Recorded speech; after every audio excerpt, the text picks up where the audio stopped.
Good morning बच्चों।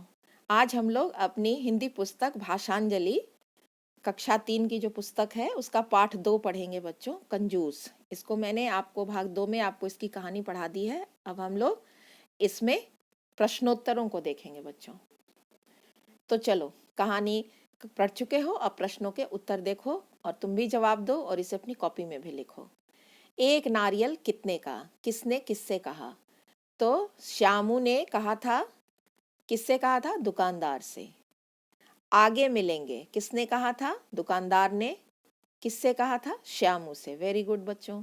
मुझे बचाओ, बचाने वाले को 100 रुपये दूंगा। ये बातें किसने कही थी? याद होगा कहानी में कि जब वो नारियल के लोभ में मुफ्त में नारियल पाने के लिए वो पेड़ पर चढ़ गया और ढेर सारे नारियल तोड़ लिया था, है ना बच्चों।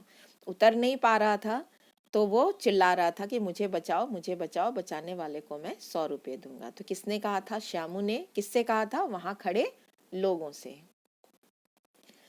अब यहाँ पर आपको सोच कर लिखना है आंसर। कुछ चीजें हम पेड़ पौधों या फसलों से हमें मिलती हैं, उन्हें बाजार से भी हम खरीद सकते हैं। ऐसी कुछ चीजों के नाम लिखिए। तो बहुत सारी चीजें हैं जो हमें बाजार से मिलती हैं, है ना, जो पौधों से भी, पौधों के द्वारा ही उत्पन्न होती हैं। तो ज्यादातर जितनी चीजें हैं हम लोग यूज करते हैं बच्चों, वो सब लगभग हमें पौधों से ही मिलती हैं। तो यहाँ पर मैंने कुछ उत्तर लिखे, कुछ आप खुद से भी लिख सकते हो।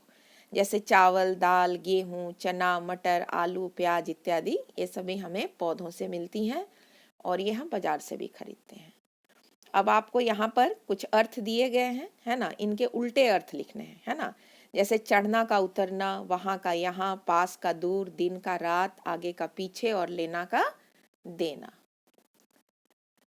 अब यहाँ पर आपको एक वचन में कुछ चीजें दी गई हैं बच्चों, है ना, उन्हें आपको बहुवचन बनाना है ना। तो बहुवचन में हम लोग अगर आ की मात्रा से खत्म होता है, जैसे रुपया, केला, जूता, सब में क्या है? आ है ना। तो आ की मात्रा वाले को हम लोग सिंपली ए में बदल देते हैं। तो जैसे रुपया का रुपये, केला का केले, जूता का जूते, तोता का तोते, बकरा का बकरे, सबको ए में बदल रहे हैं ना बच्चों। पौधा का पौधे, घोड़ा का घोड़े, लोटा का लोटे, शीशा का शीशे और पत्ता का पत्ते। तो इसे आप कॉपी में लिखो और इसे अच्छे से याद भी कर लो। श्यामू को 1 रुपये में 8, 10, 12 नारियल यदि मिल रहे होते तो श्यामू उन दुकानदारों से क्या कहता? 1 रुपये के 8 मिलने पर वो कहता 1 रुपये में 10 दे दो ना। 1 रुपये के 10 मिलने पर वह कहता 1 रुपये में 12 दे दो ना।